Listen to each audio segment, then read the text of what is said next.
আল্লাহ বলেন, এরে বান্দা, তুমি আমি আল্লাহকে ভয় করো।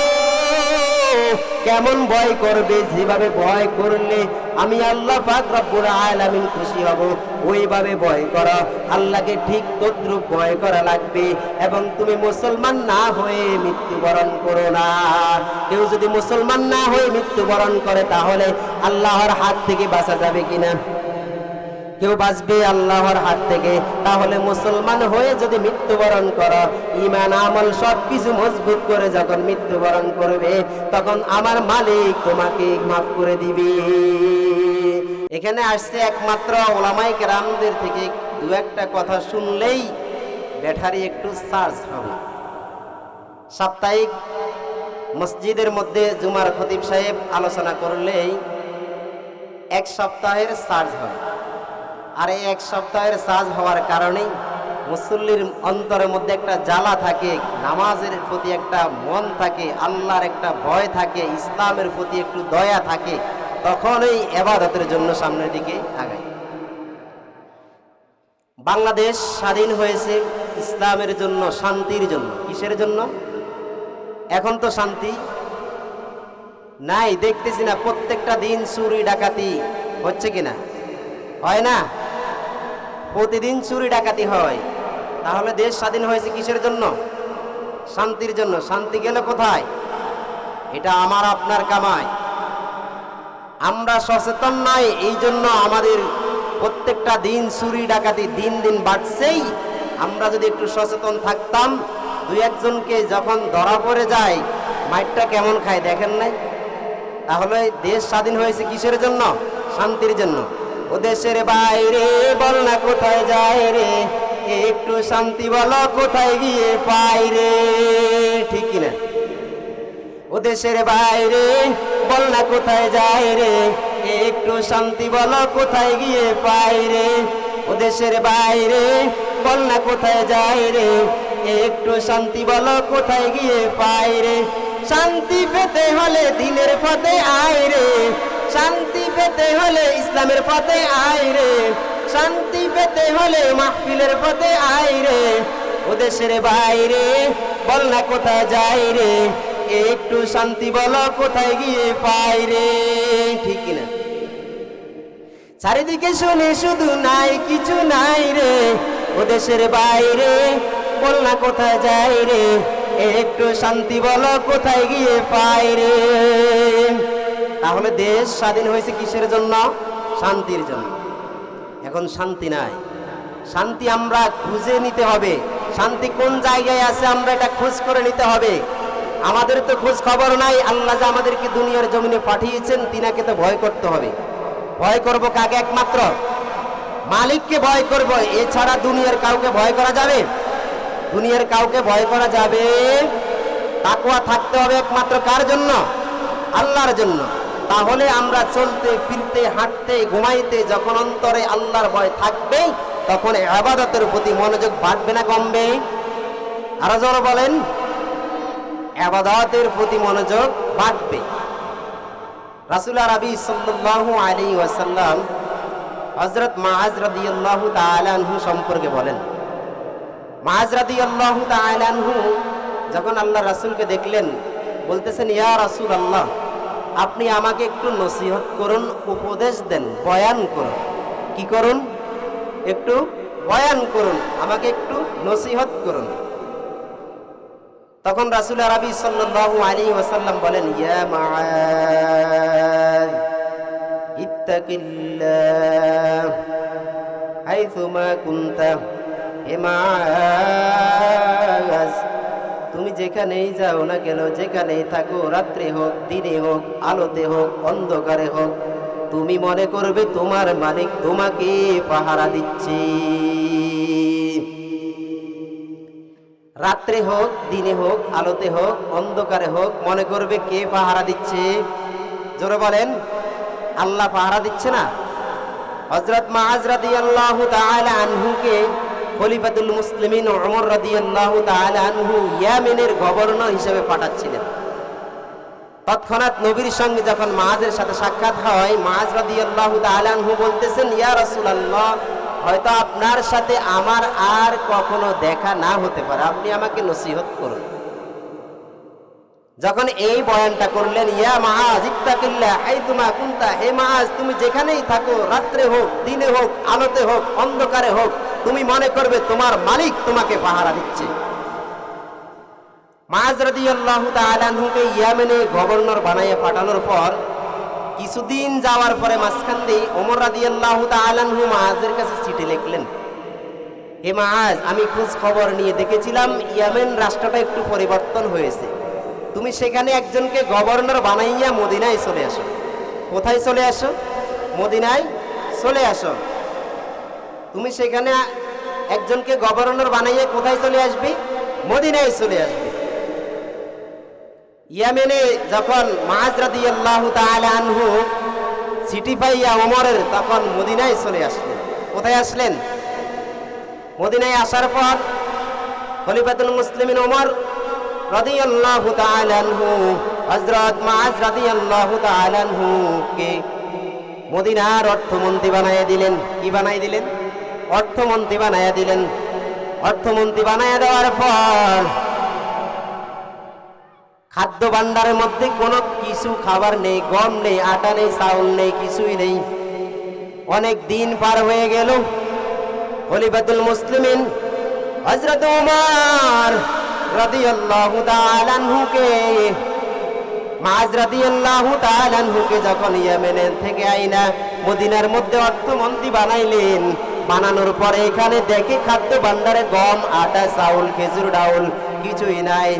এক সপ্তাহ পার হয়ে গেল। মুআজ রাদিয়াল্লাহু তাআলা আনহু উপবাস, পরিবারের লোকরা সবাই উপবাস। কিছুদিন পরে খাদ্য ভাণ্ডারে কিছু গম আসলো, আটা আসলো, খেজুর আসলো। আসার পর ওমর রাদিয়াল্লাহু তাআলা আনহু বলতেছেন, হে ভাই মুআজ, খাদ্য ভাণ্ডারে যেই গম, আটা, খেজুর, ডাউল, চাউল আসলো, এগুলা যারা প্রাপ্য পাওনা তাদের মাঝে বন্টন করে দাও। কি করে দাও? বন্টন করে দেওয়ার জন্য বলেছেন।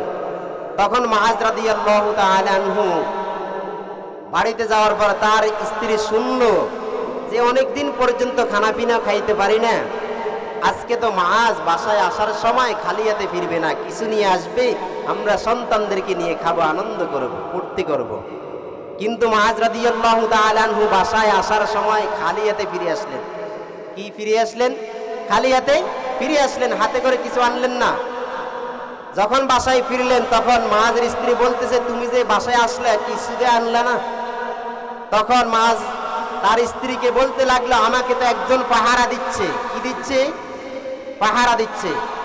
মুআজের স্ত্রী এই কথা শোনার পর, এ কি করলো ওমর রাদিয়াল্লাহু তাআলা আনহু? আমরা ইয়েমেনে ছিলাম, খুব ভালো ছিলাম, সেখান থেকে আইনা আমাদেরকে মদিনার মধ্যে অর্থমন্ত্রী বানাইয়া দিল, আর এখানে আইসা অনেকদিন পর্যন্ত আমরা উপবাস। আর ওমর রাদিয়াল্লাহু তাআলা আনহু আপনার পিছনে সিআইডি লাগাই। একজন পাহারা দেয়। পাহারা দেয় কাকে?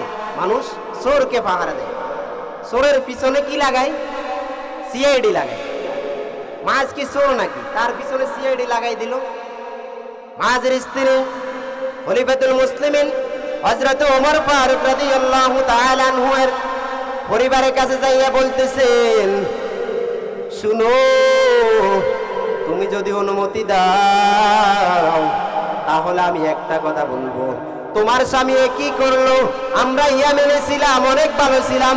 ইয়েমেন থেকে আনার পর মদিনার মধ্যে আমাদেরকে অর্থমন্ত্রী বানাইলো, অনেকদিন পর্যন্ত উপবাস। খাদ্য ভাণ্ডারের মধ্যে গম, আটা, চাউল, ডাউল কিছু নাই।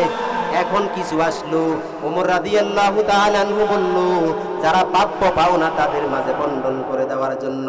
খলিফাতুল মুসলিমিন হযরত ওমর রাদিয়াল্লাহু তাআলা আনহু যখন বাসায় ফিরলেন, তার স্ত্রী বলতেছে, ও স্বামী আমার, তুমি যদি রাগ না করো তাহলে তোমাকে আমি একটা কথা বলবো। ওমর রাদিয়াল্লাহু তাআলা আনহু গরম মেজাজের মানুষ ছিল নাকি ঠান্ডা মেজাজের? যদি অনুমতি দাও তাহলে আমি একটা কথা বলবো। বলতেছে, বলো। তখন ওমর রাদিয়াল্লাহু তাআলা আনহুর স্ত্রী বলতেছে, তুমি কি মুআজকে চিনো না? মুআজকে তুমি কি চিনো না? ওমর রাদিয়াল্লাহু তাআলা আনহু বলেন, ও স্ত্রী আমার, তুমি কি মাআজকে আমার চাইতে বেশি চিনো? আমি মাআজকে চিনি বিদায় ইয়ামেন থেকে আইনা এখানে অর্থমন্ত্রী বানাইলাম। ওমরের স্ত্রী বলে, অর্থমন্ত্রী বানাইলা আবার চোরও বানাইলা? কে বলছে? মাআজের স্ত্রী বলছে, ডাক দাও ডাক দাও। মাআজের স্ত্রী ডাক দিলেন। ওমর রাদিয়াল্লাহু তাআলা আনহু জিজ্ঞেস করলেন, তোমাকে এই কথা কে বলেছে? আমার স্বামী বলেছে। মাআজকে জিজ্ঞেস করলো, তুমি কি এরকম কথা বলেছিলে? মাআজ বলতেছে, হ্যাঁ বলেছিলাম। বলাও ঠিক না বলাও ঠিক। অনেক সময় মহিলারা উপরের কথা বুঝে না, অনেক সময় মহিলারা উপরের কথাগুলা বুঝে না, না বুঝার কারণে ভুল হয়ে যায়। যখন মাআজ রাদিয়াল্লাহু তাআলা আনহুকে জিজ্ঞেস করলো, ওমর রাদিয়াল্লাহু তাআলা আনহু বললেন, তুমি কি এই কথা বলেছে? হ্যাঁ বলেছিলাম। কারণ কি? আমি যখন আমার বাড়িতে আসলাম, আমার স্ত্রী আমাকে জিজ্ঞেস করলো, তুমি যে খালি হাতে ফিরে আসলা, কিছু আনো নাই কেন? আমি বলেছিলাম আমাকে একজন পাহারা দেয়। হে ওমর খলিফাতুল মুসলিমিন, আপনি আমাকে খাদ্য ভাণ্ডারের দায়িত্ব দিয়েছিলেন। আপনি বলেছিলেন খাদ্য ভাণ্ডারের মধ্যে গম, আটা, খেজুর, চাউল, ডাউল যারা প্রাপ্য পাওনা তাদের মাঝে বন্টন করে দাও। আমি চিন্তা করে দেখলাম আমি হয়তো এক সপ্তাহের উপবাস, কিন্তু আমার চাইতে অনেক পরিবারের লোকেরা 15 দিনের উপবাস, 10 দিনের উপবাস। এই জন্য আমি যদি আমার পরিবারের লোকদেরকে দেই, অন্য পরিবারের লোকদেরকে না দেই, আমানত আমার দ্বারা রক্ষা হয় না। কিয়ামতের ময়দান আমি ধরা খেয়ে যাব। এই জন্য আমি বলেছিলাম আমাকে একজন পাহারা দিচ্ছে। তিনি কে? কদরে কুদে রতুদারি বরে কামাল আনতা রব্বি আনতা হাসবি যুল জালাল। এই কুদরত কার? ওমর রাদিয়াল্লাহু তাআলা আনহু মাআজকে পাইয়া জড়াইয়া ধরলেন। মাআজ, তুমি তো ভালো কাজ করেছো, তুমি সত্য বলেছো, তুমি যে একজন সত্যবাদী, তুমি যে আমানত রক্ষা করলে, তুমিও বাঁচলে, আমাকেও বাঁচাইয়া দিলে।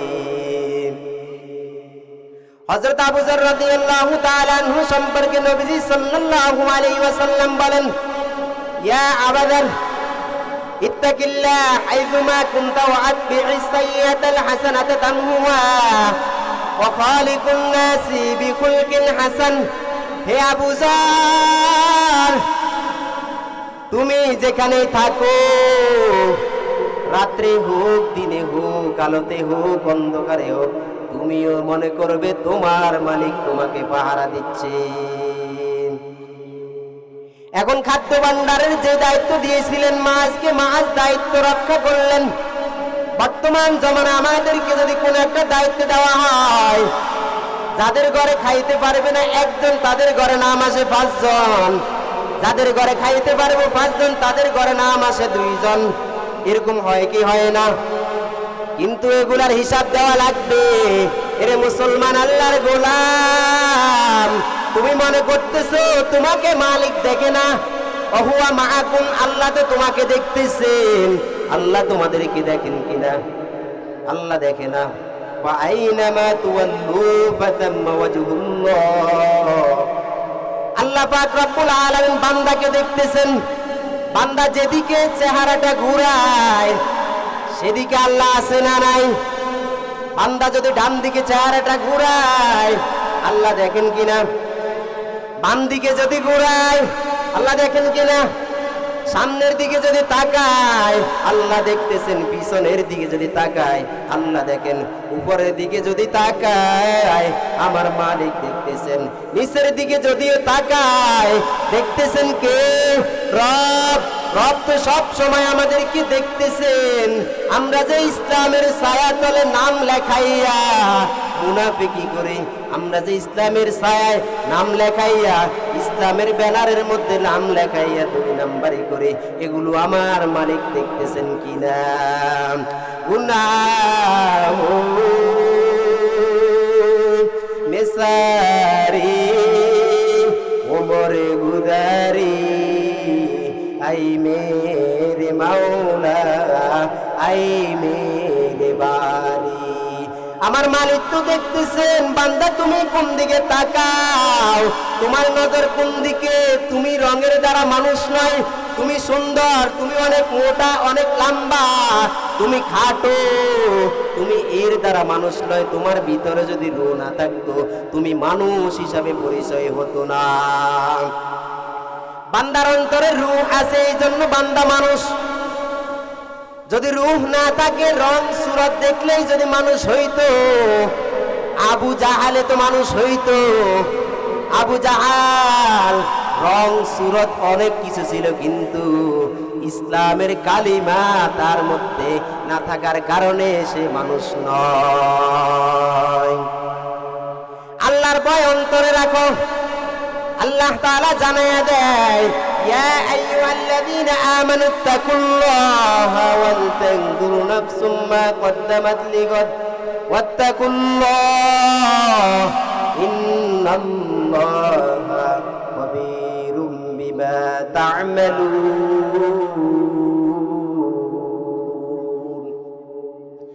আল্লাহ তাআলা বলেন, হে বন্ধু, আপনি আপনার উম্মতদেরকে জানিয়ে দেন, ইয়া আইয়ুহাল্লাযীনা আমানুত্তাকুল্লাহ, হে ঈমানদারগণ, তোমরা আল্লাহকে ভয় করো।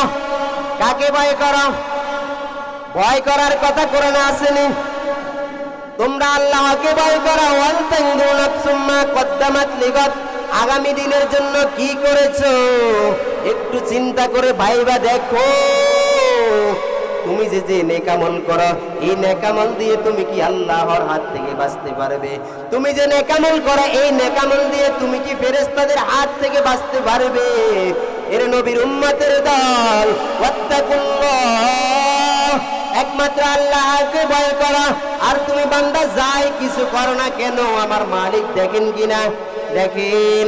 এর বান্দা হযরত হানজালা রাদিয়াল্লাহু তাআলা আনহু পয়গম্বরের কাছে যখন যাইতেন, ওয়াজ নসিহত শুনতেন। নসিহত শোনার পর জান্নাতের কথা শুনতেন, জাহান্নামের কথা শুনতেন। ওয়াজ নসিহত শোনার পর হযরত হানজালা রাদিয়াল্লাহু তাআলা আনহু আল্লাহ রাসূলের দরবার থেকে যখন নিজের বাসায় আসতেন, তখন জান্নাতের কথা ভুলে যাইতেন, জাহান্নামের কথা ভুলে যাইতেন। অর্থ সম্পদ, টাকা পয়সার কাছে আসার পর সব কিছু ভুলে যায়। রাস্তা দিয়ে হাঁটতেছে হানজালা রাদিয়াল্লাহু তাআলা আনহু, আবু বকর রাদিয়াল্লাহু তাআলা আনহুর সাথে সাক্ষাৎ। আবু বকর রাদিয়াল্লাহু তাআলা আনহু হানজালাকে বলতেছে, ও ভাই হানজালা, তোমার কি খবর? হানজালা রাদিয়াল্লাহু তাআলা আনহু বলেন, আমি মুনাফিক হয়ে গেছি। কি হয়ে গেছে? আবু বকর রাদিয়াল্লাহু তাআলা আনহু বলতেছেন, হে ভাই হানজালা, তুমি কি বলছো? তুমি কি মুনাফিক হয়ে গেছো? কারণ কি? হানজালা রাদিয়াল্লাহু তাআলা আনহু বলেন, হে আবু বকর, আল্লাহর রাসূলের কাছে থাকা অবস্থায় আমরা যখন আল্লাহর রাসূল আমাদেরকে ওয়াজ করেন, নসিহত করেন, দ্বীনের কথাগুলো বলেন, তখন আমাদের দিলগুলো নরম হয়ে যায়। আল্লাহ রাসূলের কাছ থেকে আসার পর আমাদের আবার ওই ফিকিরটা অন্তর থেকে চলে যায়। আবু বকর বলতেছে, হে হানজালা, আমারই তো একই অবস্থা হয়, চলো নবীজির দরবারে যাব।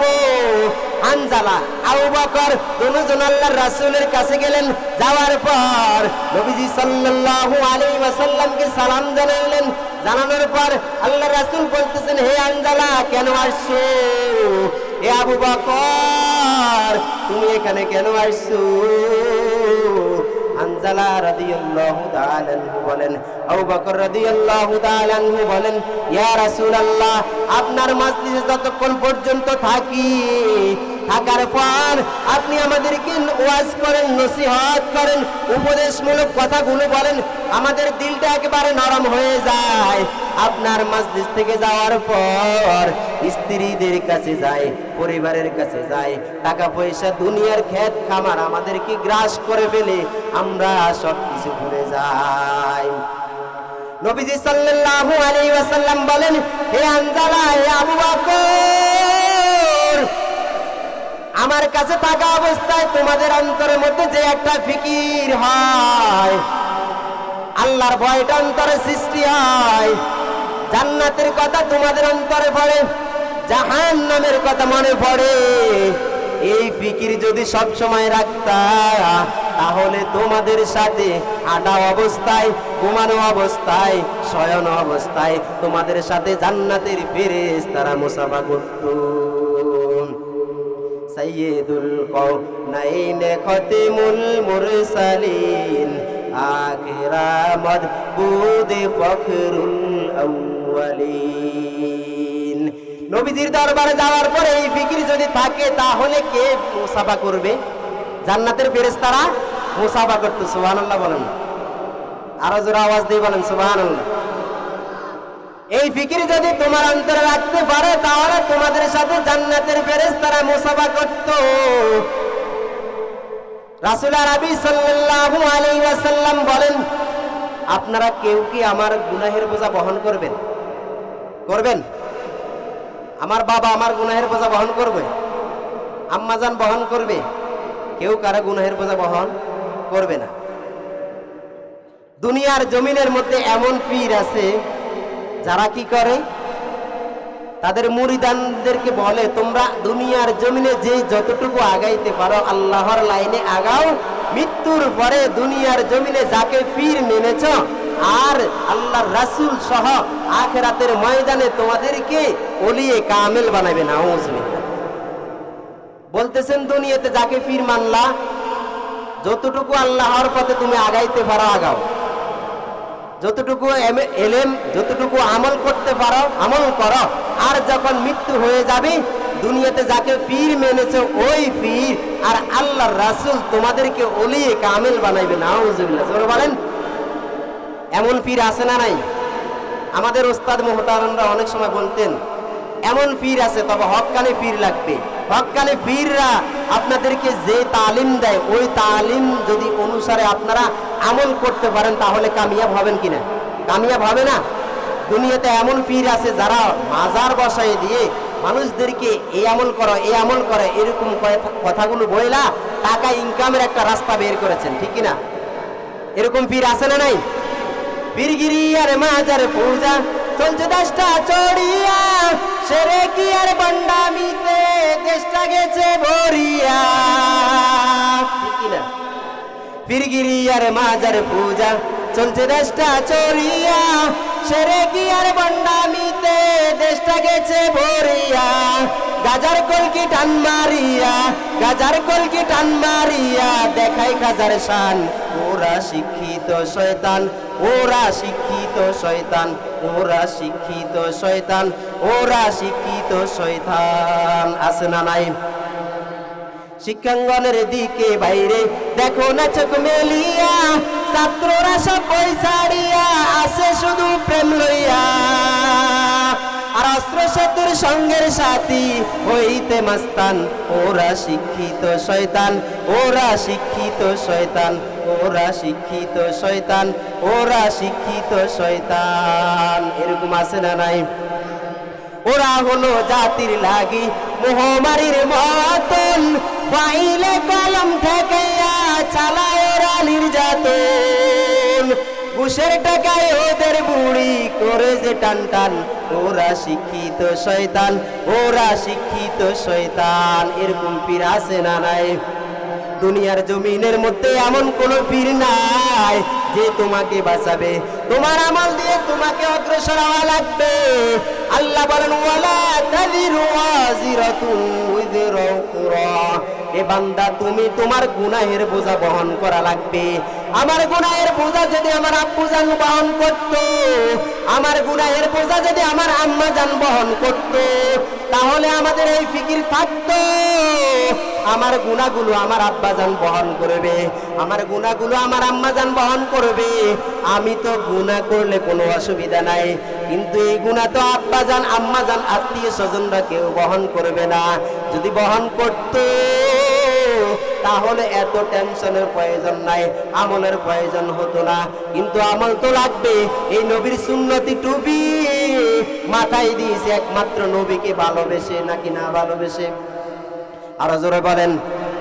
নবীকে ভালোবাসে এই সুন্নতি টুপি মাথায় দিলাম, নবীর সুন্নতি দাড়ি আমরা মুখে রাখলাম, নবীর সুন্নতি পোশাক আমরা গায়ে দিলাম। নবীকে ভালোবাসার পর কিন্তু আমরা তো এই ফিকির করতে পারতাম আমাদের গুনাহগুলো আব্বাজান আম্মাজানরা বহন করবে, তাহলে তো নেক আমল না করলেও চলতো কিনা।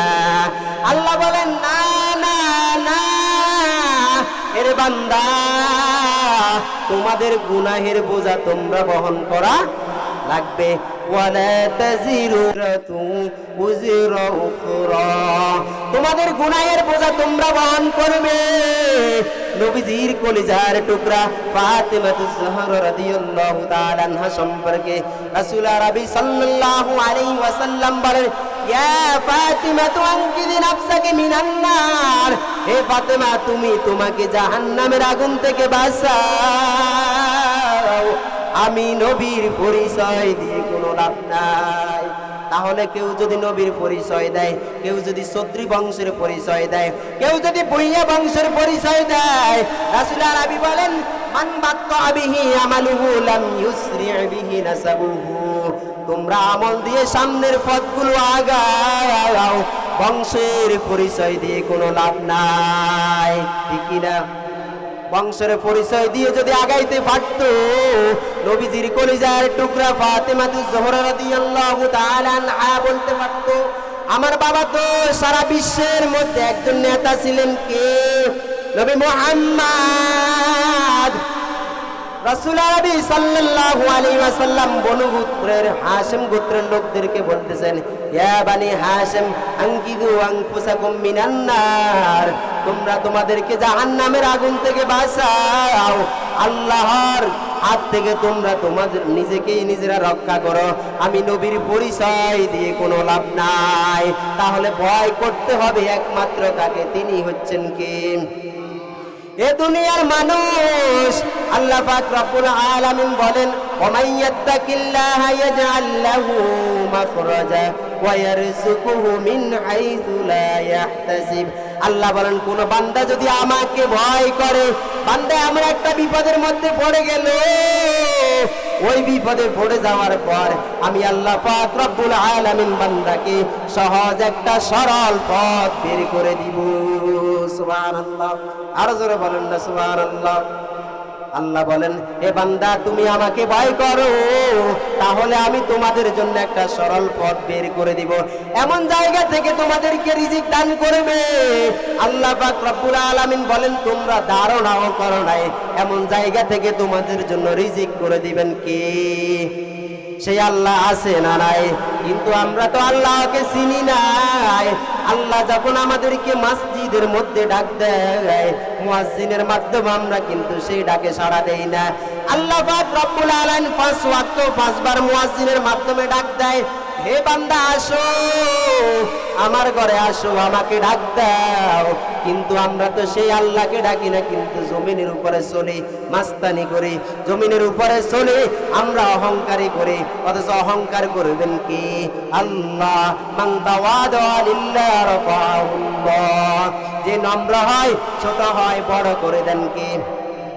কেউ যদি কাউকে ছোট করে দেয়, বড় করবেন কে? আল্লাহ। কিন্তু আমরা তো সেই আল্লাহকে চিনি নাই। আমরা জমিনের মধ্যে প্রতিদিন চলতেছি আর হাঁটতেছি। আলা কুল্লু ইয়াউমিন তাকুলুল আরদ তামশি আলা যহরি মাসিরুকা ফি বাতনি, জমিন প্রতিদিন ডাক দেয়, বনু আদম তুমি যা আমার উপরে হাঁটতেছো, চলতেছো, এমন একটা সময় আসবে তুমি আমার পেটের ভিতরে ঢুকে যাবে। জমিনের পেটে যাওয়া লাগবে কিনা? জমিন আবার আওয়াজ করে বলতেছেন, হেরে বান্দা তুমি যা আমার উপরে হাসি তামসা করতেছো, এমন একটা সময় আসবে তুমি আমার পেটে আইসা কাটবে। আমরা তো সেই মালিককে চিনি না। মালিক আমাদেরকে প্রতিদিন ডাক দেয় মুয়াজ্জিনের মাধ্যমে, 5 বেলা আসো আসো আসো, কিন্তু আমরা ওই মালিকের কলের ডাকে আমরা সাড়া দেই না। দুনিয়ার কোন বন্ধু বান্ধব যখন আপনাকে একটা কল দেয়, আপনি কলটা রিসিভ করলেন না, একবার দেয়, 2 বার দেয়, 3 বার দেয়, কল দেওয়ার পরে আপনি যখন রিসিভ না করেন, তাহলে ওই সময় আপনার কলটা সে আর কল দেয় না, বন্ধ করে দেয়। আমার আল্লাহ বলেন, রে বান্দা আমি যে তোমাকে ডাক দেই, 12টা মাস তোমাকে আমি ডাক দেই, জানুয়ারি ফেব্রুয়ারি মার্চ এপ্রিল মে জুন জুলাই কইরা আমি তোমাকে ডাক দেই, তুমি আমার ডাকে সাড়া দাও। যদি তুমি আমার ডাকে সাড়া দিতে পারো তাহলে আমি আল্লাহ তোমাদেরকে ক্ষমা করে জান্নাত দান করিব। ওই আল্লাহকে তো আমরা চিনতে পারি নাই। আল্লাহকে যদি আমরা চিনতে পারতাম, অন্তরে যদি আল্লাহর ভয় থাকতো, তাহলে আমরা প্রতিদিন ইবাদত বন্দি করতাম। এখানে যদি এখন খোঁজ করে নেওয়া হয়, অনেকেই জোহর আসর মাগরিব নামাজও পড়ে নাই কিন্তু বয়ান শুনতে আসছে, আসে নাই? এরকম লোক আছে, অনেকেই আছে। কিন্তু এরে ভাই, আল্লাহকে ভয় করো। রাসূল আরবি সাল্লাল্লাহু আলাইহি ওয়াসাল্লাম বলেন, এক ব্যক্তি তার সন্তানদেরকে ওসিয়ত করে যায়, এ আমার সন্তানেরা শুনো, আমি যখন মৃত্যুবরণ করব, আমি যখন এই দুনিয়ার জমিন থেকে মৃত্যুবরণ করে চলে যাব, তোমরা আমার লাশটা পুড়ে অর্ধেকটা জমিনের মধ্যে ছিটাইয়া দিবে আর অর্ধেকটা সমুদ্রের মধ্যে ছিটাইয়া দিবে। বাবার যখন মৃত্যু হয়ে গেল, সন্তানেরা বাবার ওসিয়ত শুনিয়া ওই ওসিয়ত পালন করলো। পালন করার পর লাশটাকে পুইড়া অর্ধেকটা ছাই জমিনের মধ্যে ছিটাইয়া দিল আর অর্ধেকটা ছাই সাগরের মধ্যে ছিটাইয়া দিল। আর আল্লাহ পাক রব্বুল আলামিন এগুলা দেখতেছেন কিনা বলেন? দেখেন না? আল্লাহ তো দেখতেছেন বান্দা কি করে। বান্দাকে যখন জিজ্ঞেস করলে, বান্দা তুমি কেন এই কাজ করলে, বান্দা জবাব দেয়, হে রব্বে কারীম, আমি এমন কোনো গুনাহ নাই যে করি নাই, এমন কোনো অপকর্ম নাই যে আমি করি নাই। আমি চিন্তা করে দেখলাম আমার মতো গুনাহগার কেউ নাই। এই জন্য আমি আমার সন্তানদেরকে ওসিয়ত করেছিলাম, আমি যখন মৃত্যুবরণ করব, তোমরা আমার লাশটাকে পুড়ে অর্ধেকটা ছাই জমিনে ছিটাইয়া দিবে আর অর্ধেকটা ছাই সমুদ্রের মধ্যে ছিটাইয়া দিবে। আল্লাহ বলেন, সমুদ্রের ছাইগুলাকে এবং জমিনের ছাইগুলাকে একত্রিত করিয়া আবার লাশটাকে জীবিত করলেন। জিজ্ঞেস করলেন কারণ কি? তখন তিনি বললেন, আল্লাহ আপনাকে ভয় করে এই জন্য এই কাজ করেছিলাম। আমি শেষ পর্যন্ত আমার ঈমানটাকে মজবুত করে নিলাম। আল্লাহ আপনার ভয় একমাত্র আপনার হাত থেকে বাঁচার জন্য এই কাজটা করেছিলাম। আল্লাহ বলেন, এরে বান্দা, তুমি যদি আমার ভয়ে এরকম কাজ করে থাকো, আমি আল্লাহ তোমাকে মাফ করে দিছি। ও ফেরেশতারা শুনো, এই ফেরেশতারা শুনো, এই বান্দাকে তোমরা জান্নাতের ভিতরে নিয়ে নাও। সুবহানাল্লাহ। ওই আল্লাহ পাক রব্বুল আলামিন প্রতিদিন আমাদেরকে ডাক দেয়। দুনিয়ার জমিনের মধ্যে কোন ব্যক্তি যদি একজন লোকের কাছে ধরা পড়ে যায়, তখন ফোন করে অমুক ভাইয়ের লোক, ছেড়ে দেয় কিনা? ছেড়ে দেয়। যদি কেউ রামগতির মধ্যে ধরা হয়ে যায়, যদি বলে আমি অমুক এমপির লোক, ছেড়ে দেয় কিনা? ছেড়ে দেয়। মাটির নিচে যাওয়ার পরেও তো এমন কিছু হওয়া লাগবে, যদি তুমি বলো আমি অমুকের লোক, চাটবে নি? চাটবে না। দুনিয়ার জমিনে বান্দা তুমি থাকো, বান্দা তুমি শ্বশুর বাড়িতে যাওয়ার সময় চিন্তা করো, আমি যদি শ্বশুর বাড়িতে যাই, কি নিয়ে গেলে আমার শ্বশুর শাশুড়ি খুশি হবে, এই ফিকিরটা মাথায় থাকে। আল্লাহ বলেন, এরে বান্দা, দুনিয়ায় সব কিছু বুঝো, কিন্তু কবরে যে আসলে কি নিয়ে আসলে আমি আল্লাহ তোমাকে মাফ করব, সেটা তো তুমি বান্দা বুঝলা না। দুনিয়ার মধ্যে মানুষগুলোকে শত্রুকে শত্রু খুঁজে মারার জন্য, মারার জন্য না, নাকি নাস্তা করানোর জন্য? কিসের জন্য? মারার জন্য। শত্রু শত্রুকে খুঁজে মারার জন্য, দলীয় লোক বিদলীয় লোকদেরকে খুঁজে মারার জন্য। আমার আল্লাহ বলেন, এরে বান্দা, আমি প্রতিদিন তোমাকে কল দেই, ডাক দেই মারার জন্য নয়, আমি আল্লাহ তোমাদেরকে প্রতিদিন ডাক দেই ক্ষমা করার জন্য। সেই আল্লাহকে আমরা আজ পর্যন্ত চিনতে পারি নাই। আল্লাহ যে আমাদেরকে প্রতিদিন বলে ভয় করো, কাকে ভয় করব? আল্লাহকে।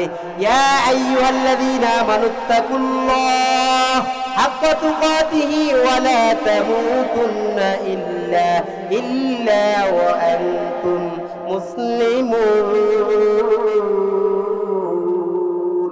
আল্লাহ বলেন, এরে বান্দা, তুমি আমি আল্লাহকে ভয় করো, কেমন ভয় করবে, যেভাবে ভয় করলে আমি আল্লাহ পাক রব্বুল আলামিন খুশি হব, ওইভাবে ভয় করো। আল্লাহকে ঠিক তদ্রুপ ভয় করা লাগবে। এবং তুমি মুসলমান না হয়ে মৃত্যুবরণ করো না। কেউ যদি মুসলমান না হয়ে মৃত্যুবরণ করে তাহলে আল্লাহর হাত থেকে বাঁচা যাবে কিনা? কেউ বাঁচবে আল্লাহর হাত থেকে? তাহলে মুসলমান হয়ে যদি মৃত্যুবরণ করো, ঈমান আমল সবকিছু মজবুত করে যখন মৃত্যুবরণ করবে, তখন আমার মালিক তোমাকে মাফ করে দিবে। মালিকের হাতে তো আমরা মাফ পাওয়ার জন্য সব সময় আমরা ক্ষমা পাওয়ার জন্য দোয়া করি। এর দুনিয়ার মানুষ নবী মুহাম্মদ এমন মায়ার নবী আমাদের জন্য আল্লাহ পাক রব্বুল আলামিন দান করেছেন, যেই নবী না হইলেই দুনিয়া হইতো না। যেই নবীকে আল্লাহ পাক রব্বুল আলামিন পাঠানোর পরে বলতেছেন, আপনি আপনার উম্মতদেরকে জানায়া দেন এরা যেন আমি আল্লাহকে ভয় করে। ইয়া আইয়ুহাল্লাযীনা আমানুত্তাকুল্লাহা ওয়া কুলু কওলান সাদীদা। আল্লাহ তাআলা তার হাবিবকে বলেন, আপনি আপনার উম্মতদেরকে জানায়া দেন তারা যেন আমি আল্লাহকে ভয় করে। কাকে ভয় করবে? ভয় করার কথা কোরআনে আছে না নাই? বিভিন্ন জায়গার মধ্যে আল্লাহ তাআলা কোরআনের আয়াত দ্বারা, অনেক আয়াত দ্বারা আল্লাহ তাআলা রেফারেন্স দিয়ে বলেন, তোমরা আমি আল্লাহকে ভয় করো এবং সত্য কথা বলো। রাসূল বলেন, ইত্তাকিল্লাহ হাইতুমা কুনতা ওয়া আতবি'is সাইয়্যাতাল হাসানাতা তামহুহা ওয়া খালিকুন নাসি বিখুলকিন হাসান। হে আবু যর, তুমি যেখানে থাকো, যেভাবে থাকো, রাত্রে হোক, দিনে হোক, আলোতে হোক, অন্ধকারে হোক, তুমি মনে করবে তোমার মালিক তোমাকে পাহারা দেয়। একটা নেকামল করো, একটা গুনাহের কাজ করে ফেলেছো, নেকামল করো, তাহলে তোমার গুনাহের কাজটা পরিবর্তন হয়ে যাবে। এবং মানুষের সাথে হুসনে খুলুক, সুন্দর ভাষায় কথা বলা লাগবে, তাহলে আল্লাহ পাক খুশি হবেন কিনা? যদি আমরা সুন্দর ভাষায় কথা না বলে, বড়দেরকে সম্মান না দেই, আলেম ওলামাদেরকে সম্মান না দেই, ছোটদেরকে স্নেহ না করে, তাহলে আমরা আল্লাহর কাছে ধরা খাইব কিনা বলেন? হযরত ওমর রাদিয়াল্লাহু তাআলা আনহু বলতেছেন, তোমরা কি আমার বোঝা বহন করবে? কেউ কারো গুনাহের বোঝা বহন করবে না। দিনের আলো শেষ হয়ে গেল, রাতের অন্ধকার নেমে আসলো, দুনিয়ার সমস্ত মানুষগুলা ঘুমায়া গেল। খলিফাতুল মুসলিমিন হযরত ওমর রাদিয়াল্লাহু তাআলা আনহুর ঘুম নাই। খলিফাতুল মুসলিমিন হযরত ওমর রাদিয়াল্লাহু তাআলা আনহু মদিনার অলিতে গলিতে শুধু ঘুরতেছেন। আর কিছুক্ষণ পরে শিশুর কণ্ঠে কান্নার আওয়াজ আসতেছে। কোন দিক থেকে কান্নার আওয়াজ? ওমর রাদিয়াল্লাহু তাআলা আনহু সেই কান্না যেখান থেকে আসে ওই পর্যন্ত বুঝলেন। যাইয়া দেখতেছে সেখানে একজন নারী সুন্দর করে পাতিলের মধ্যে পানি দিয়ে আগুন দিয়ে জাল দিচ্ছে, পাশে দুইটা বাচ্চা কান্নাকাটি করতেছে। আর ওমর রাদিয়াল্লাহু তাআলা আনহু বলেন, হে মহিলা, তোমার পাশে এরা যে কান্নাকাটি করে, আগুনের মধ্যে তুমি কি পাকাচ্ছ? মহিলা বলতেছে, আগুনের মধ্যে খানা পাকাচ্ছি। আসলে কিন্তু খানা নয়, আগুনের মধ্যে ফুটন্ত পানি কি করতেছে? গরম পানি গরম করতেছে। আর বলতেছে, সন্তান দুজন কান্নাকাটি করে, করতে এরা ঘুমায়া যাবে। পাতিলের মধ্যে শুধু ফুটন্ত পানি ছাড়ার কিছু নয়। খলিফাতুল মুসলিমিন হযরত ওমর রাদিয়াল্লাহু তাআলা আনহু দরবারে বাইতুল মালে দৌড় মারলেন। সেখানে যাইয়া কিছু আটা, কিছু খেজুর, কিছু জব, কিছু কাপড় চোপড় লইয়া নিজে কাঁধে করে যখন মাথায় নিয়ে যাচ্ছেন, খলিফাতুল মুসলিমিন ওমর রাদিয়াল্লাহু তাআলা আনহুর কর্মচারী হযরত আসলাম রাদিয়াল্লাহু তাআলা আনহু বলতেছেন, ও ওমর, খলিফাতুল মুসলিমিন শুনো, তোমার বোঝাটা আমাকে দাও। ওমর রাদিয়াল্লাহু তাআলা আনহু আসলামকে এমন জোরে একটা গরম হয়ে হাতি মারলেন যে, তুমি কি আমার বোঝা বহন করবে? কি বললেন? তুমি কি আমার বোঝা বহন করবে? তখন আসলাম চুপ হয়ে গেল। ওমরের কথাগুলো শোনার পর আসলাম আর কোনো কথা বললেন না। খলিফাতুল মুসলিমিন ওমর নিজে কাঁধে করে মাথায় নিয়ে আটা, খেজুর, ডাউল, চাউল এগুলো লইয়া ওই মহিলার বাড়িতে গেলেন। নিজে সেখানে যাওয়ার পর ওখানে যাইয়া নিজে খানাগুলো পাকাইয়া বাচ্চাদেরকে খাওয়াইলেন। খাওয়ানোর পর সেখানে বসে রইলেন। আসলামকে বলতেছে, আসলাম শুনো, আমি যে এখানে অপেক্ষা করতেছি, কি জন্য অপেক্ষা করে তুমি কি জানো নে? আসলাম বলেন, না না, আমি তো জানি না। আমি এই জন্য অপেক্ষা করি, এই বান্দাগুলাকে আমি দেখছিলাম কান্নারত অবস্থায়। এখন আমি নিজে খানাটা পাকাইয়া যখন খাওয়াইয়া দিব, এদের মুখের মধ্যে যখন ফুটন্ত হাসি দেখবো, আমার অন্তরটা ঠান্ডা হয়ে যাবে। সুবহানাল্লাহ। সারে দুনিয়া ও মুখালিফ कुछ नहीं नुकसान है, गम नहीं है, डर नहीं है, जब खुदा रहमान है। उमर রাদিয়াল্লাহু তাআলা আনহু বলতেছেন, হে আসলাম শুনো,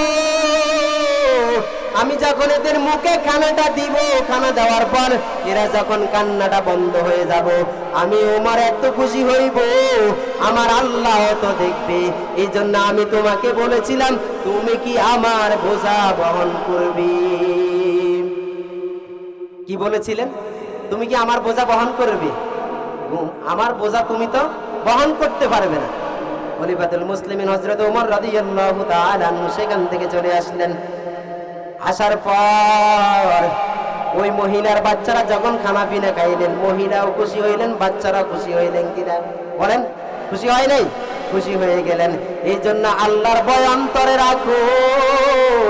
অন্তরে রাইখা কোন বান্দা খানা খাইতে পারে না, কোন বান্দা এতিম, কোন বান্দার মা নাই, বাবা নাই, এরকম সন্তান আছে না নাই? মাদ্রাসায় অনেক ছাত্ররা আছে এরকম, যাদের কোনো মা নাই, যাদের কোনো বাবা নাই, এতিম সন্তান মাদ্রাসায় আছে না নাই? এরকম সন্তানদেরকে মাদ্রাসায় পড়ায় প্রত্যেকটা মানুষ চায় তার সন্তানটা আলেম হোক, তার সন্তানের পিছনে একদিন হলেও তারাবির নামাজ পড়বে, তার সন্তানটা আলেম হোক, তার সন্তানের পিছনে একদিন হলে জুমার নামাজ পড়বে, তার সন্তানটা আলেম হইলে তার জানাজার নামাজ পড়াবে। আমরা তো এখন ভাড়াটিয়া করে অন্য লোক গাই না, আমাদের যখন কেউ পরিবারের মধ্যে মৃত্যুবরণ করে তাকে গোসল দেই। আমরা কেন এরকম করব?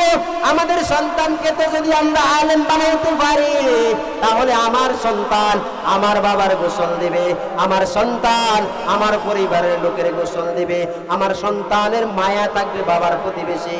অন্য লোকের আমরা বাড়াটিয়া করে আইনা যখন গোসল দেয়, অন্য লোকদেরকে দিয়ে আমরা যখন জানাজার নামাজ পড়াই, মাটি দেই, তাদের অন্তরে এত বেশি দয়া নাই, ঠিক কিনা?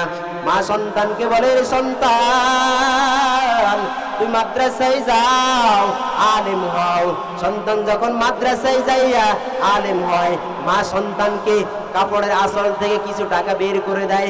সন্তানটা যখন মাদ্রাসার দিকে যায়, চোখে পানি, বাবা কিছু টাকা দেয়, মা কিছু টাকা দেয়। মা বলে, রে সন্তান, এই টাকাগুলো তোমার নানা আমাকে দিয়েছেন খরচ করার জন্য, আমি কিন্তু খরচ করতেছি না। সন্তান, তোমাকে টাকাগুলো দিলাম, তুই মাদ্রাসায় যাও, বড় আলেম হইবা, মনে বড় আশা, যখন আলেম হইবা তুমি সন্তান আমার জন্য দোয়া করলে আল্লাহ পাক রব্বুল আলামিন আমাকে ক্ষমা করে দিবে।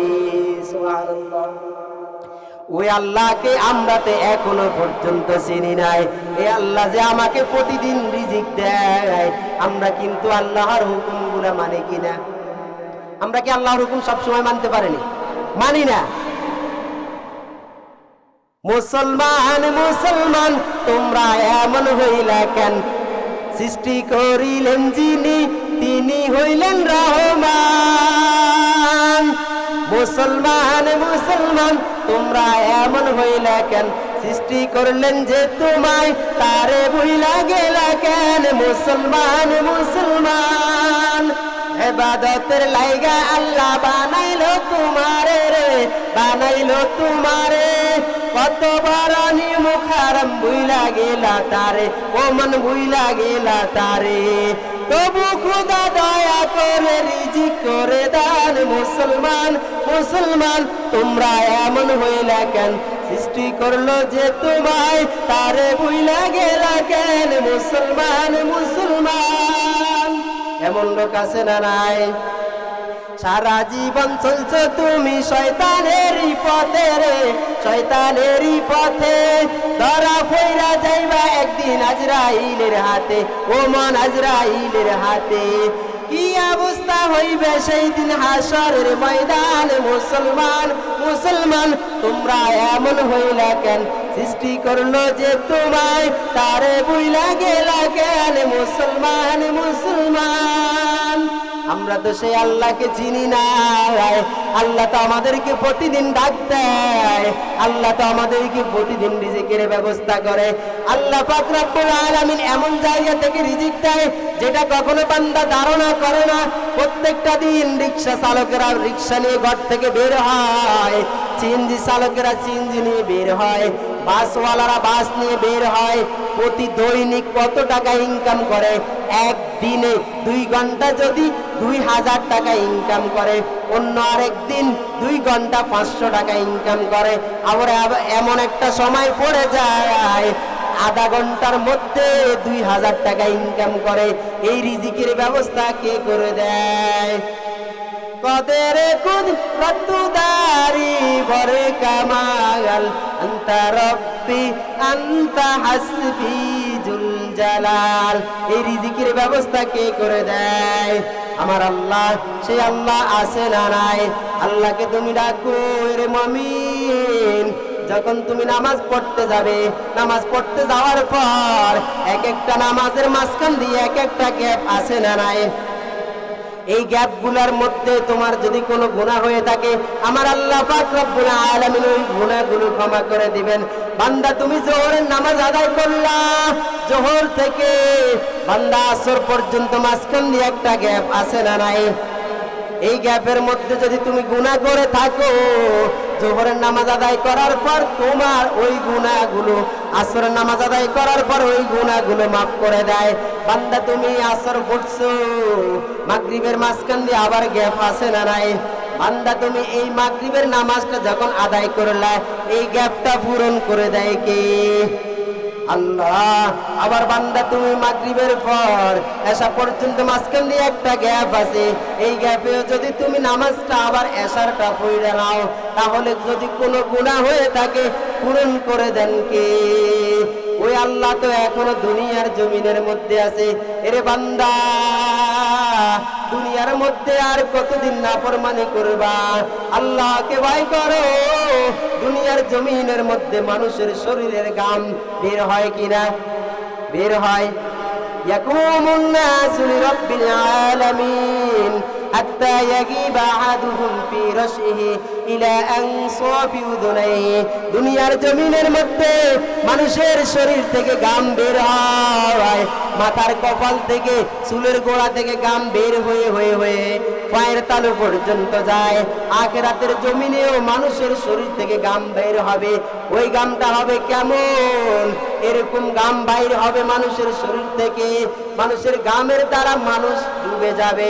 কারো ঘাম হবে হাঁটু পর্যন্ত, কারো ঘাম হবে কোমর পর্যন্ত, কারো ঘাম হবে কাঁধ পর্যন্ত, কারো ঘাম হবে 2 কান পর্যন্ত। এই বান্দাগুলো ঘামের মধ্যে ডুবে যাবে। ওই আখিরাতের কথা চিন্তা করা দরকার। কিভাবে তুমি গুনাহ করো? এরে বান্দা, আল্লাহর রাসূল বলেন কুল্লু উম্মতি, আমার প্রত্যেকটা উম্মত ক্ষমার যোগ্য। যারা প্রকাশ্যে গুনাহ করে তারা ক্ষমার যোগ্য নয়। প্রকাশ্যে গুনাহ কিভাবে করে? আযান দিয়েছে, 2 জন লোক বসে রইল বাজারের মধ্যে, দোকানের মধ্যে। একজন ভাই ওনাকে ডাক না দিয়ে মসজিদের দিকে চলে আসতেছে। উনি দেখতেছে আযান দেয়, পার্শ্ববর্তী লোকটাকে ডাইকা যদি নামাজের দিকে আনে, তাহলে ওই লোকটা সওয়াব পাইবে কিনা বলেন? নবী আলাইহিস সালাম বলেন কুল্লু উম্মতি মুআফাতুন। আল্লাহ রাসূল বলেন আমার প্রত্যেকটা উম্মত ক্ষমার যোগ্য। তারা ক্ষমার যোগ্য নয় যারা প্রকাশ্যে গুনাহ করে। আল্লাহ রাসূল সাল্লাল্লাহু আলাইহি ওয়াসাল্লামকে বলেন, আল্লাহ তাআলা বলেন আপনি আপনার উম্মতদেরকে জানায়া দেন তারা যেন প্রকাশ্যে কখনো গুনাহ না করে। প্রকাশ্যে গুনাহকারীকে আল্লাহ তাআলা পছন্দ করেন না। বান্দা তুমি গোপনে গুনাহ করলেও আল্লাহ দেখে, অপ্রকাশ্যেও গুনাহ যদি করো আমার আল্লাহ দেখেন কিনা, গুনাহগুলো দেখতেছে।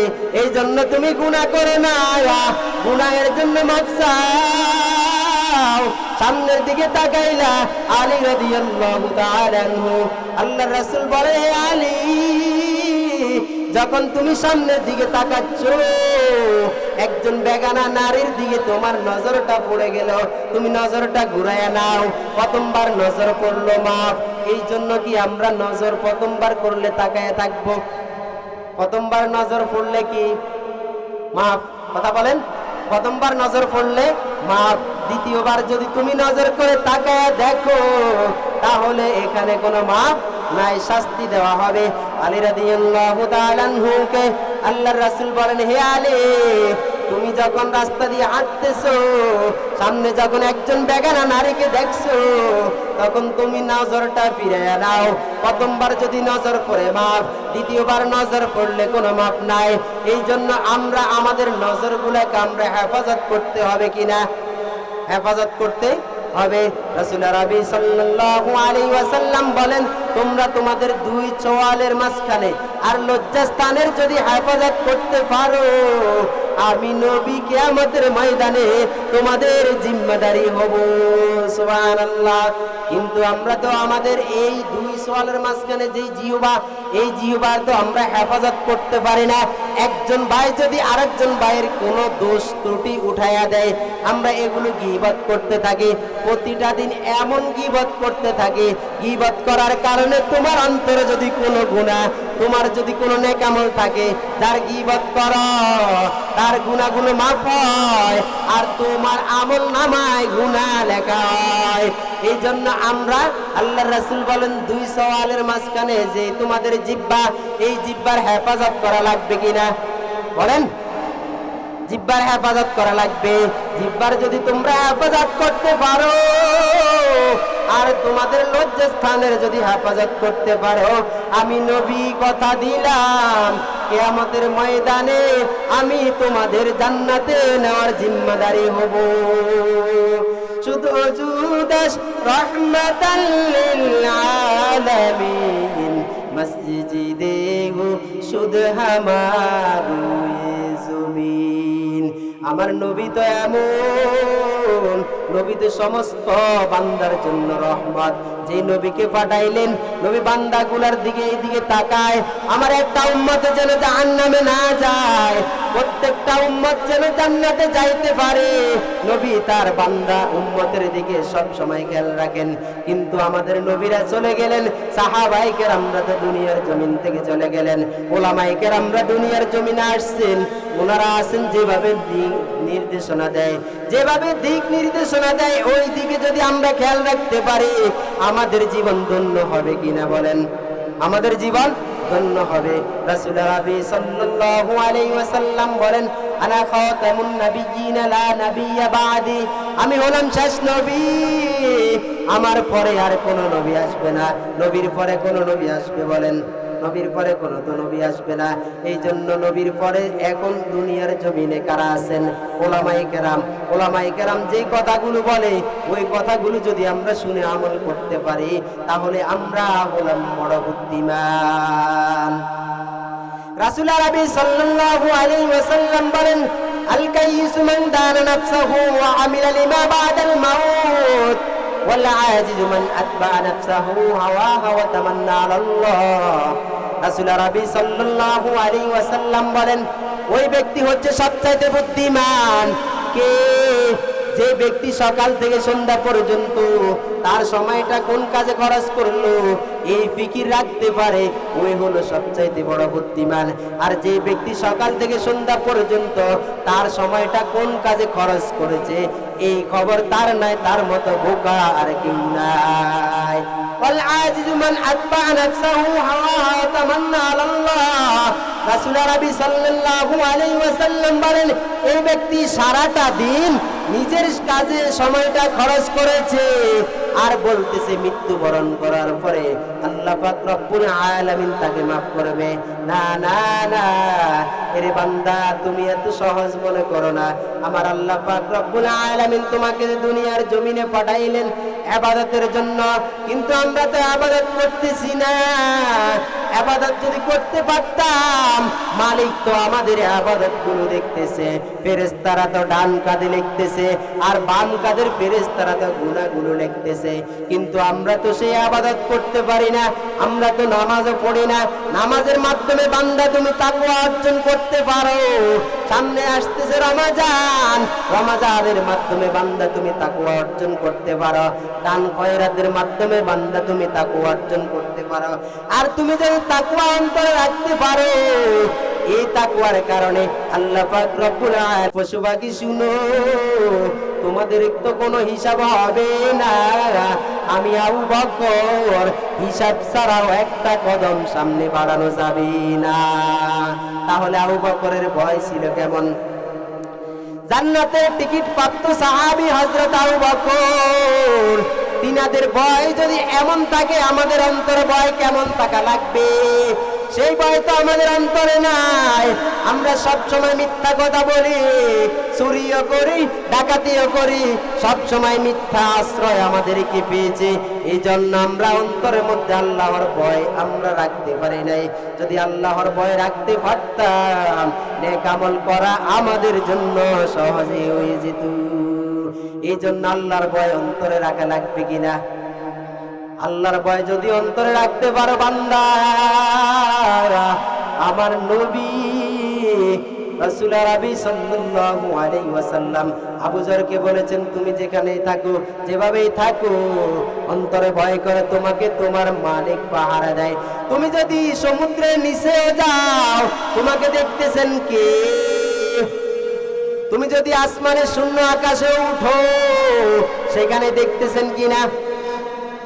তুমি যদি মাটির নিচেও চলে যাও, সেখানে দেখতেছেন কিনা আল্লাহ? তুমি যদি একটা বাক্সের ভিতরে ঢুইকাও পড়ো, আমার আল্লাহ তোমাকে দেখতেছেন। আল্লাহর হাত থেকে কেউ বাঁচতে পারবে না। আল্লাহ তাআলা সব সময় জাগ্রত থাকেন। আল্লাহ তাআলা সব সময় বান্দার দিকে তাকায় থাকেন। কোন সময় বান্দা আমাকে ডাক দেয়, আমি আল্লাহ যদি ঘুমাইয়া যাই, তাহলে বান্দা আমাকে ডাক দেওয়ার পরে আমাকে তো পাইবে না। বান্দা তখন যদি কোনো বিপদে পড়ে, আমাকে যদি ডাক দেয়, আমাকে পাইবে না। বান্দা এই জন্য আমাকে স্মরণ করে, আমি আল্লাহ তো ঘুমাই না। এর নবীর উম্মতের দল, আল্লাহ সব সময় জাগ্রত আছেন। বান্দা কোন দিকে তাকায়, কোন দিকে হাঁটে, অন্তরে কি রাখে, সব কিছু দেখেন কে? আমার আল্লাহ। ওই আল্লাহকে আমরা চিনতে পারি নাই রে যুবক। যদি যুবক অবস্থা আমরা ইবাদত করতে পারতাম, আল্লাহ খুশি হইতো, নবীজিও খুশি হইতো। আল্লাহর রাসূল বলেন, ওয়াশাবুন নাশআ ফি ইবাদাতিল্লাহ। আল্লাহর রাসূল বলেন, তোমরা যদি যুবক অবস্থায় ইবাদত করতে পারো, তাহলে নবীজি সাল্লাল্লাহু আলাইহি ওয়াসাল্লাম বলেন, কিয়ামতের ময়দানে তোমাদেরকে সুশীতল ছায়াতলে স্থান দিবে। আমার আল্লাহর ভয় অন্তরে রাখতে হবে। যুবক অবস্থা আমরা ইবাদত করতে পারি না, বৃদ্ধ হলে ইবাদত করব। এরে ভাই, যুবক অবস্থায় যদি ইবাদত করে, মনে বল থাকে, শক্তি থাকে, এই সময় তোমার ইবাদতের পুঁজি, ইবাদত করে তুমি তোমার জীবনটাকে পরিবর্তন করে নাও। যখন বৃদ্ধ হয়ে যাবে, তোমরা তখন ইবাদতের মধ্যে ভুল করে ফেলবে। তুমি যখন নামাজে দাঁড়াবে, যখন তুমি পড়বে সূরা ফাতিহা পড়বে, কিন্তু ভুলে তুমি তাশাহুদ পড়ে ফেলবে। যখন তুমি নামাজের রুকুতে যাইবা, বলবা আল্লাহু আকবার, ওঠার সময় বলবা সামি আল্লাহু লিমান হামিদা, কিন্তু তুমি ভুল করে ফেলবে। আর তুমি যদি যুবক অবস্থায় ইবাদত করতে পারো, বৃদ্ধ অবস্থায় তোমার ইবাদতের মধ্যে যদি কোনো ভুল ত্রুটিও হয়, তখন আমার আল্লাহ এগুলো মাফ করে দিবেন। সুবহানাল্লাহ। এই জন্য নবী বলেন, এরে আমার উম্মত, তোমরা ইবাদত করো, সব সময় ইবাদতের মধ্যে মগ্ন থাকো। ইবাদত করতে করতে করতে তোমার দিলটাকে তুমি যদি পরিবর্তন করতে পারো, ওমরের যুগে এক যুবক এক যুবতীর দিকে তাকায়, যুবতীর সাথে সম্পর্ক রিলেশন করতেছিল। যুবতী বলতেছে, এ যুবক ভাই, তুমি যদি আমাকে পাইতে চাও তাহলে তুমি ওমরের সাথে 40 দিন 5 ওয়াক্ত নামাজ জামাতের সাথে পড়া লাগবে। কি বলছেন? যদি তুমি আমাকে পেতে চাও 40টা দিন ওমরের পিছনে 5 ওয়াক্ত নামাজ জামাতের সাথে পড়া লাগবে। এখন যুবক পড়লো না বিপদে? বিপদে পড়লো না? ওমর কি সব সময় এক জায়গায় নামাজ পড়ে? এক জায়গায় নামাজ পড়ে না, এক এক দিন এক এক জায়গায় নামাজ পড়ে। ওই যুবকটা ওমরের পিছনে নামাজ পড়ার জন্য বলেছেন। কিছুদিন পার হয়ে গেল, যুবকটা ওমরের পিছনে নামাজ পড়তেছে। আর ওই নারী কিছুদিন আসার পর আর ওই যুবককে খুঁজতেছে, যুবকটা কোথায়, যুবক যুবক যুবক বলে ডাক দেয়। আর ওই যুবকটা ওমরের পিছনে নামাজ পড়ার পর 40 দিন যখন নামাজ পড়লো, অন্তরের মধ্যে এমন একজনকে জায়গা দিল, তিনি হচ্ছেন আমার আল্লাহ। আর ওই যুবতী আয়েশা বলতেছে, হে যুবক ভাই, আমার কথা কি স্মরণ আছে? ওই যুবক তো ওই যুবতীর কথা ভুলে গেল। কারণ কি, ইবাদত করতে করতে করতে করতে এমন একটাকে অন্তরের মধ্যে, দিলের মধ্যে জায়গা দিল, তিনি হচ্ছেন কে? আল্লাহকে যখন তার অন্তরের মধ্যে জায়গা দিল, ওই যুবতীর কথা ওই যুবক ভুলে গেল। এই জন্য অন্তরে তাকওয়া রাখবো। তাহলে এই তাকওয়া যদি অন্তরে রাখতে পারো, তাহলে তোমার দাম বাড়বে না কমবে? বলেন। এখন যদি বলা হয় ঢাকা চিড়িয়াখানা থেকে একটা বাঘ ছুটে আসলো, প্রত্যেকটা মানুষ তার সন্তানদেরকে হেফাজত করার জন্য তৈরি হয়ে যাবে। যাবে কিনা? মা তার সন্তানটাকে সন্ধ্যা হওয়ার আগে আগে বাসায় নিয়ে আসবে, দরজায় দিয়ে ভিতরে রাখবে। বাবা তার সন্তানটাকে লুকায় রাখবে, যেন বনের হিংস্র বাঘ আমার সন্তানটাকে আক্রমণ না করে। ওই সন্তানকে যদি বাঘে খেয়ে ফেলে, তাহলে সন্তানকে পাওয়া যাবে না। তাহলে বাঘ ছেড়ে দেওয়ার কারণে অন্তরে ভয় আসে না? নাই। অন্তরে ভয় আসছে কিসের? ওই বনের পশু বাঘ বলছে, বাঘ ছেড়ে দেওয়া হয়েছে, এলান হয়ে গেছে, প্রত্যেকটা মসজিদে মসজিদে এলান, অমুক জায়গা থেকে একটা বাঘ ছুটে আসলো। আপনারা আপনাদের ছেলেদেরকে, সন্তানদেরকে, বাচ্চাদেরকে আপনারা হেফাজত করুন, না হয় আপনাদের সন্তানগুলাকে ওই বাঘ খেয়ে ফেলবে। এই ভয়টা অন্তরে ঢুকলো। যে বাঘকে সৃষ্টি করলো তিনি হচ্ছেন কি? ওই আল্লাহকে তো আমরা অন্তরে জায়গা দিতে পারি নাই। আল্লাহকে যদি আমরা অন্তরের মধ্যে জায়গা দিতে পারতাম, তাহলে আমরা অনেক দামি হয়ে যাইতাম। নবীজি বলেন, মান তাওয়াদা লিল্লাহ রাফাহুল্লাহ। তুমি তোমাকে ছোট করে দাও, সম্মান দিবেন কি? আল্লাহ তোমাকে বড় করবেন। তুমি যদি অহংকার করো, যেখানে সেখানে তোমাকে লাঞ্ছিত করবে। এই জন্য অহংকার করা যাবে না। অহংকার করলে তোমার ঈমান আমল সব কিছু বরবাদ হয়ে যাবে। আল্লাহ তো দুনিয়ার জমিনের মধ্যে অযোগ্য ব্যক্তিদের দ্বারাও দ্বীনের খেদমত নেয়। এমনও তো যোগ্য ব্যক্তি আছে যারা দ্বীনের সাথে সংযোগ নাই। এত ভালো সন্তান, ক্লাসের মধ্যে ভালো একজন স্টুডেন্ট, কিন্তু পরবর্তীতে দেখা যায় এই সন্তান দ্বীনের সাথে লাইন নাই। এই সন্তান দেখে রাস্তা দিয়ে হাঁটতেছে, কথা বলতেছে আরবিতে। এই সন্তান রাস্তা দিয়ে হাঁটতেছে, কথা বলতেছে ইংলিশে। এই সন্তানটা বাংলা শুদ্ধ ভাষায় কথা বলে। মানুষ দেখতেছে রাস্তা দিয়ে হাঁটতেছে, নাকি দেখতে পাগল? আসলে এটা কিন্তু মাদ্রাসার সন্তান, এটা একটা স্কুলের সন্তান, এটা কলেজ ইউনিভার্সিটির একজন ছাত্র। এই ছাত্রটা সুন্দর মতো পড়ালেখা করে যদি উপরের দিকে উঠতো, বেয়াদবি না করতো, সম্মান বজায় রাখতো, ভদ্রভাবে চলতো, তাহলে তার সম্মান বাড়াইয়া দিতেন কি? বেয়াদবি করার কারণে আল্লাহ পাক রব্বুল আলামিন এই রাস্তা থেকে ফিরে আনায়। দেখবেন একেবারে অযোগ্য ছাত্র, আল্লাহ তাকে কবুল করেছেন একবারে অন্তরের মধ্যে তাকওয়া থাকার কারণে, পড়ালেখা কিছুই পারে না, ক্লাসে দরসের মধ্যে কোনো কিতাব দিলে পড়তে পারে না, কিন্তু আল্লাহর ভয় অন্তরে রাইখা ইবাদতের সাথে সব সময় সম্পর্ক রাখতো, নামাজও পড়তো, আল্লাহকে ডাকতো, নফলে ইবাদত করতো। ওই আল্লাহ পাক রব্বুল আলামিন এই সন্তানটাকে এমন বড় দামি বানায়া দেয়, মানুষ দেখলেই চিনে এই সন্তানটা এমন আছিল যার কোনো পড়ালেখার জেনজাকুয়াত নাই, ইবাদতের সাথে সম্পর্ক, মালিকের সাথে সম্পর্ক, নবী মুহাম্মদের আদর্শকে ভালোবাসলো।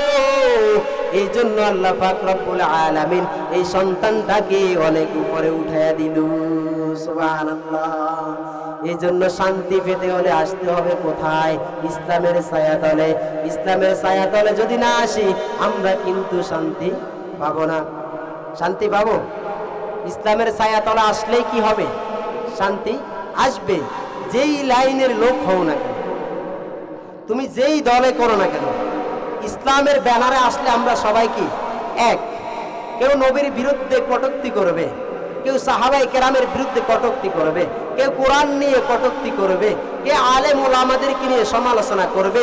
যখন সবাই এক হয়ে যাবে আর সব কিছু সমাধান হয়ে যাবে, ঠিক কিনা? কিন্তু সমাধান হতে হলে তো আমরা এক হওয়া লাগবে, কিন্তু আমরা তো এক হইতে পারি না। আমরা তো কথা বলতে গেলেই অনেক কিছু জানি, আমরা নিজেকে অনেক কিছু মনে করি, অনেক কিছু মনে করলেই তো বিপদ, বিপদে পড়লেই তো তুমি ধ্বংসের মূল। কারণ ফেরাউন বলেছিল আনা রব্বুকুমুল আলা, আমি তোমাদের রব। এই কথা বলার পর আল্লাহ কি তাকে দুনিয়ার জমিনে রাখছেন না শেষ করে দিয়েছেন? শেষ করে দিয়েছেন না? যার জীবনে একটা সর্দি কাশি পর্যন্ত হয় নাই, মৃত্যুর আগ পর্যন্ত, ওই লোকটাকে আল্লাহ পাক রব্বুল আলামিন দুনিয়ার জমিন থেকে সমুদ্রের হাবুডুবু খাবাইয়া মারলেন কিনা? মারলেন না? এই জন্য যেটাই করি না কেন অন্তরে ভয় রাখবো কার? আল্লাহ। তাকওয়া যখন অর্জন করবে, তাকওয়া নিয়ে যখন তুমি সামনের দিকে চলবে, রাসূল আরবি সাল্লাল্লাহু আলাইহি ওয়াসাল্লাম বলেন, তোমরা এমন কাজ করো না যে কাজ করলে আল্লাহ পাক রব্বুল আলামিন নারাজ হয়, সাহাবায়ে কেরাম নারাজ হয়। এরকম কোনো কাজ করা যাবে না। তোমরা এমন কাজ করবে রে যুবক, তোমরা অন্তরের মধ্যে আল্লাহর ভয় রেখে ইবাদত করবে, এমন কাজ করবে আল্লাহ খুশি হয়, নবীজি খুশি হয়, সাহাবায়ে কেরাম খুশি হন। তাহলে তোমাদেরকে আল্লাহ পাক রব্বুল আলামিন ভালোবাসবেন। আল্লাহ তো বান্দার প্রতি সবসময় ভালোবাসা রাখেন। আল্লাহ চায় না আল্লাহর কোনো বান্দা জাহান্নামে যাক, চায় আল্লাহ চায় আল্লাহর বান্দাগুলো জান্নাতে যাক। কিন্তু আমরা তো সেই আল্লাহকে চিনতে পারি না।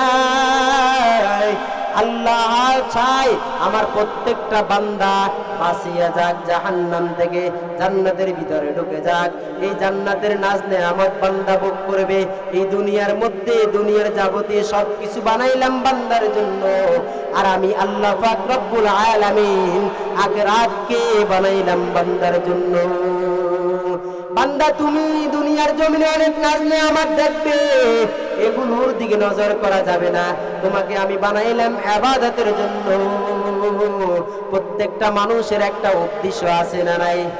আছে। মাইকওয়ালা যে মাইক বানাইলেন কিসের জন্য?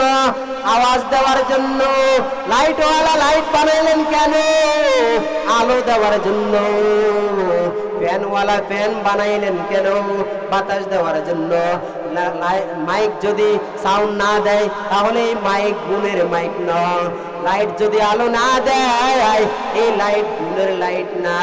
ফ্যান যদি বাতাস না দেয় তাহলে এই ফ্যানও গুণের ফ্যান নেই, গুণের ফ্যান না। আল্লাহ বলেন রে বান্দা, আমি আল্লাহ তোমাকে বানাইলাম আমার ইবাদতের জন্য। জিন জাতিকে এবং মানব জাতিকে বানাইলেন একমাত্র ইবাদতের জন্য। ইবাদত করতে করতে করতে করতে তুমি যখন সামনের দিকে আগাইবে, তখন আল্লাহ পাক রব্বুল আলামিন তোমার আমলনামা ডান হাতে দিয়া জান্নাত দান করবে। সুবহানাল্লাহ। রাসূল আরবি সাল্লাল্লাহু আলাইহি ওয়াসাল্লাম বলেন, এমন একটা ভয় অন্তরে রাখো, যে অন্তরে ভয় থাকবে ওই ঘরের মধ্যে কোনো রোগ হবে না। যার অন্তরে ভয় থাকবে, ইবাদত করবে, ওই ব্যক্তির কোনো অভাব হবে না। যার অন্তরে ভয় থাকবে, আল্লাহকে ডাকবে, ওই ঘরের মধ্যে উপযুক্ত মেয়ে থাকলে বিয়ের ব্যবস্থা করে দিবেন। ওই ঘরে আল্লাহ পাক রব্বুল আলামিন ভালো ভালো সন্তানগুলো আল্লাহ তাআলা দুনিয়ার জমিনে ওই বান্দাকে দিবেন। এমন তো লোক আছে যার কোনো সন্তান নাই, যার কোনো ছেলেও নাই, মেয়েও নাই। এমনও লোক আছে যার ছেলে সন্তান 4-5 জন, মেয়ে 4-5 জন। এগুলো দেন কি? আমার আল্লাহ। আল্লাহ তো রব্বুল আলামিন বান্দাকে বলে, এরে আমার উম্মতের দল, সব কিছুর একটা হিসাব আছে, হিসাব ছাড়া কোনো কাজ করা সম্ভব নয়। হিসাব করে করে যখন তুমি সামনে আগাইবে, তাহলে তুমি আগাইতে পারবে। এই জন্য আল্লাহর ভয় অন্তরে রাখা লাগবে কিনা? লাগবে। কোরআনের কথাগুলো শুনলেই দিলটা পরিষ্কার হয়ে যায়। নবীজির কথাগুলো শুনলে দিলটা কি হয়? পরিষ্কার হয়। আজকে ওলামায়ে কেরামরা আসবেন, আলোচনা করবেন। আমরা মন ভরে অত্যন্ত গুরুত্ব সহকারে আলোচনা শুনতে পারবো। আমাদের প্রধান মেহমান আসবে, ইনশাআল্লাহ আমাদের যোগাযোগ আছে। আমরা গুরুত্ব সহকারে আলোচনাগুলো শুনবো, ওলামায়ে কেরামের নসিহতগুলো শুনে। আর একটা কথা, যদি আপনি এখান থেকে মাইনা যাইতে পারেন, হয়তো এর উসিলা করে আল্লাহ আপনাকে নাজাতের ব্যবস্থা করে দেবে। সুবহানাল্লাহ। এই জন্য যেই কথাগুলো আমরা বলি, ওলামায়ে কেরামরা যেই কথাগুলো বলে কোরআন হাদিস থেকে, এই কথাগুলো গুরুত্ব সহকারে শুনবেন কিনা? ইনশাআল্লাহ। আল্লাহ পাক রব্বুল আলামিন আমাদেরকে যেই কথাগুলো বলেছি, এই কথাগুলোর উপর বুঝে শুনে এবং আমাকে সহ আমল করার জন্য তৌফিক দান করে। সকলে বলি আমিন। ওয়া আখিরু দাওয়ানা আলহামদুলিল্লাহি রাব্বিল আলামিন।